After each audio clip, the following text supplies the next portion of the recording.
바른 부모 바른 아이 3부 영상을 시청하러 오신 여러분 안녕하세요. 이 영상은 과거 아동학대 피해 경험이 있으신 양육자분들을 돕고 아동학대 대물림을 근절하기 위해 제작되었습니다.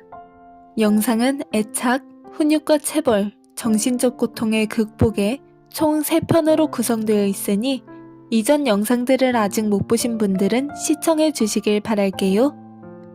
이번 마지막 영상은 정신적 고통의 극복으로 아동학대가 줄 수 있는 부정적인 정서들을 학습하고 다양한 치료 프로그램들을 통해 내면의 고통을 치유하는 시간을 가질 거예요.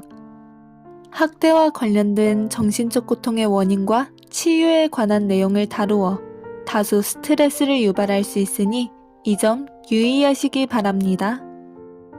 본격적인 설명에 앞서 짧은 애니메이션을 함께 보실까요? 여기 불화가 멋지 않는 한 가족이 있습니다. 그러나 이 가족은 여느 가정처럼 평범하고 화목한 생활을 하길 원합니다. 그래서 엄마와 아빠는 부부 상담을 받기로 결심합니다. 저희가 문제가 생기면 차분하게 해결하려고 하기보다는 가족들에게 짜증내고 자꾸 화가 나게 돼요. 특히 아이한테 짜증 많이 내고 화풀이 해요. 지나고 나면 좀 미안하고 그러면 안 된다는 걸 아는데도 같은 상황이 자꾸 반복되죠. 아내가 왜 화를 내고 짜증을 내는지 이해는 하지만 저도 사람이다 보니 그런 상황이 계속 반복되면 또 화가 나더라고요.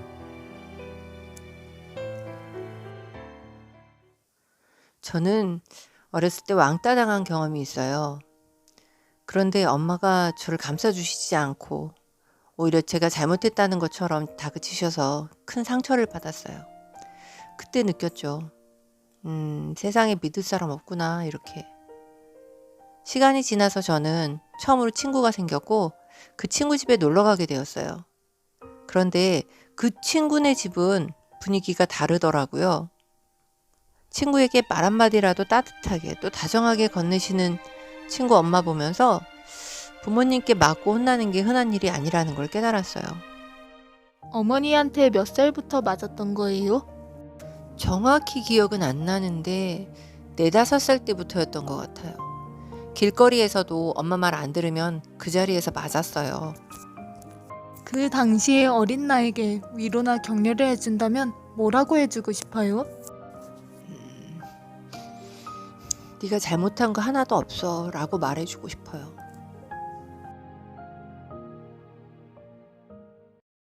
아동학대의 피해자가 제대로 된 치유 과정 없이 방치된다면 학대가 대물림될 우려가 있습니다. 실제로 인천 11살 여아 학대 사건, 부천 초등생 시신훼손 사건, 군산 조카 살해 사건 등은 모두 가해자가 어린 시절 학대를 경험했으며 학대가 대물림된 대표적인 사례입니다. 어렸을 때 부모님으로부터 상처를 받은 나. 혹시 나도 모르게 아이에게 상처를 준 적은 없었나요? 여러분은 모두 여러분의 아이를 사랑하고 아이를 대할 때 겪는 문제를 개선하고 싶은 마음에 이 영상을 시청하고 계실 겁니다. 그렇기 때문에 여러분은 충분히 긍정적인 변화를 이루어낼 수 있습니다. 그러기 위해서는 먼저 여러분의 아픔을 이해하고 치유하는 것이 필요합니다. 과거 부모님으로부터 받은 상처는 여러분이 아이를 키울 때 마음의 어려움으로 작용할 수 있습니다. 여러분이 겪은 아픔을 이해하고 치유해야 아이에게 같은 아픔을 대물림하지 않을 수 있어요. 아동기의 신체적, 정신적 학대 경험은 PTSD나 우울증 같은 정신적 고통과 밀접한 연관이 있습니다. 아동학대 피해자들의 경우 PTSD 진단을 받거나 관련된 증상을 보이는 경우가 흔합니다. 아이는 자신의 양육자가 어떻게 감정을 수용하는지, 수용한 감정들로 어떤 정서적 반응을 나타내는지를 보면서 정서를 이해하고 다루는 전략들을 학습합니다. 이런 기본적인 정서 이해의 발달과 정서 조절 능력은 아동기에 이루어져야 하는 중요한 발달 과업인데 학대로 인해 손상이 된다면 이후의 정서 조절의 어려움을 야기하고 우울과 같은 심리적 부적응으로 이어지는데 많은 영향을 미칩니다. 과거 부모로부터 받은 학대 피해의 치유가 제대로 이루어지지 않는다면 PTSD나 우울증 같은 정신적, 심리적 고통에 지속적으로 시달릴 수 있습니다. 먼저 PTSD와 우울증의 개념 및 증상을 알아보겠습니다. PTSD는 외상 후 스트레스 장애를 말합니다. 신체적, 정신적으로 충격적인 사건을 경험한 후에 그 사건의 공포감을 느끼고 사건 후에도 계속 재경험을 통해 고통을 느끼며 이로부터 벗어나기 위해 에너지를 소비하게 됩니다. PTSD의 대표적인 증상으로는 사건을 겪은 후 자주 놀라거나 악몽이나 환각 등으로 사건의 순간을 재경험하는 것, 사소한 일에 화를 내거나 일상에서 사건과 관련된 상황 및 자극을 회피하는 것, 집중력 저하 및 수면 장애가 있습니다. 다음으로는 마음의 감기라고도 불리는 우울증의 개념에 대해 설명해 드리겠습니다. 우울한 기분은 누구나 일상에서 느낄 수 있지만 우울증이란 일시적으로 기분이 저하된 상태를 뜻하는 것이 아닙니다. 생각의 내용, 사고 과정, 동기, 의욕, 관심, 행동, 신체 활동 등 전반적인 정신 기능이 저하된 상태를 말합니다. 이러한 증상이 거의 매일, 거의 하루 종일 나타나는 것이 우울증입니다. 우울증의 대표적인 증상으로는 심각한 우울감과 기분 저하, 기운이 없고 매사가 귀찮거나 의욕이 없는 것, 기억력의 저하, 수면 장애, 식욕 변화, 가슴이 답답하고 만성적 피로감을 느끼는 것 등이 있습니다. 혹시 이러한 증상들로 어려움을 겪고 계시진 않으신가요? 자가진단을 위해 잠시 영상을 정지하시고 아래 고정 댓글에 걸어둔 링크로 접속해서 우울증 자가진단 검사를 실시하신 후 다시 영상을 시청해주세요. 그럼 잠시 후에 다시 만나요.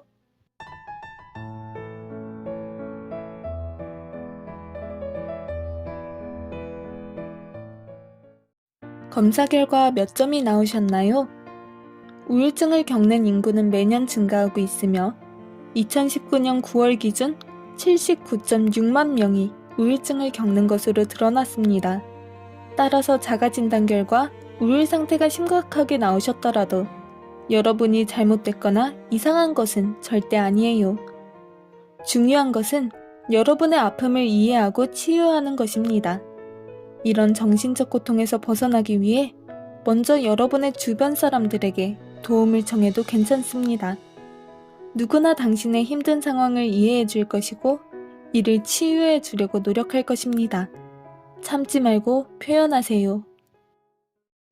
또한 정신적 고통을 치유하기 위해 인지행동 치료 프로그램을 실시할 수도 있습니다. 인지행동 치료의 첫 단계로는 기존의 부정적인 사고나 자동적으로 나오는 생각들을 대안적인 사고로 변환하는 과정이 필요합니다. 예를 들어 세상에 대해 혹은 자기 자신에 대해 부적응적인 생각이 든다면 이런 질문을 던져보는 것입니다. 다른 대안적인 설명은 없을까? 내가 아는 누군가가 이런 생각을 한다면 나는 뭐라고 말을 해줄 것인가? 하고요. 두 번째 단계는 사건에 대한 노출로 불안감을 소거하는 단계입니다. 과거의 기억을 회피하려고만 하면 기억은 사라지고 이에 관련된 불안은 제거될 수 없습니다. 당시의 상황을 이미지로 그려보거나 글로 써서 그때의 공포를 기억해보세요.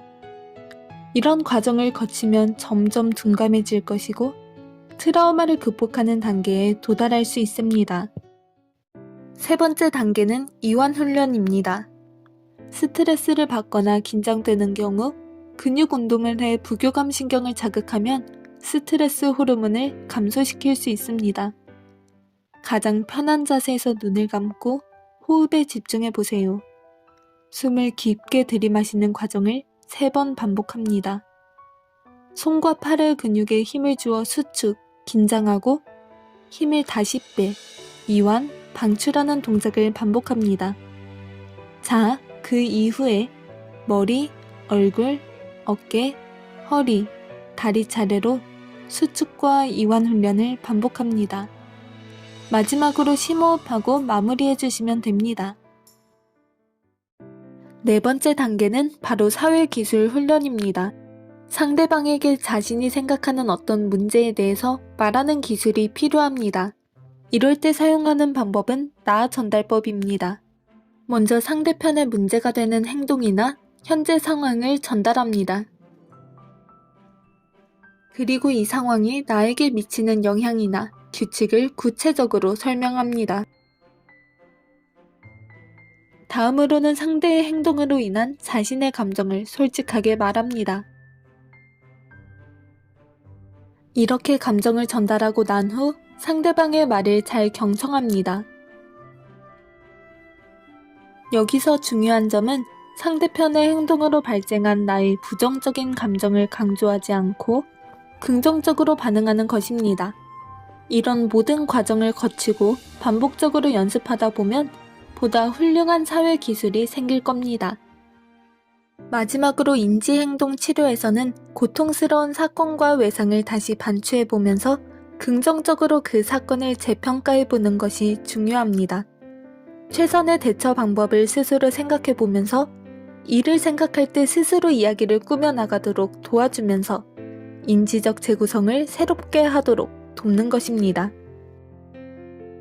자, 인지행동 치료의 구체적인 단계를 잘 이해하셨다면 정신적 외상을 극복할 수 있는 또 다른 방법인 상상 기법을 소개하도록 하겠습니다.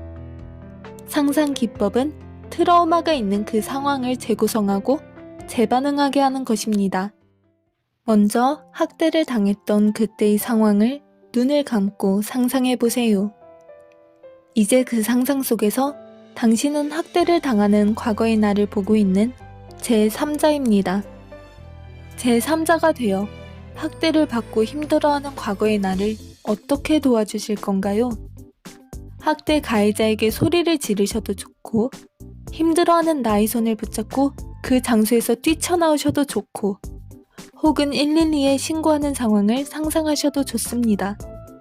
과거의 나에게 어떻게 해줄 것인지 상상해보세요. 그리고 이제 눈을 뜹니다.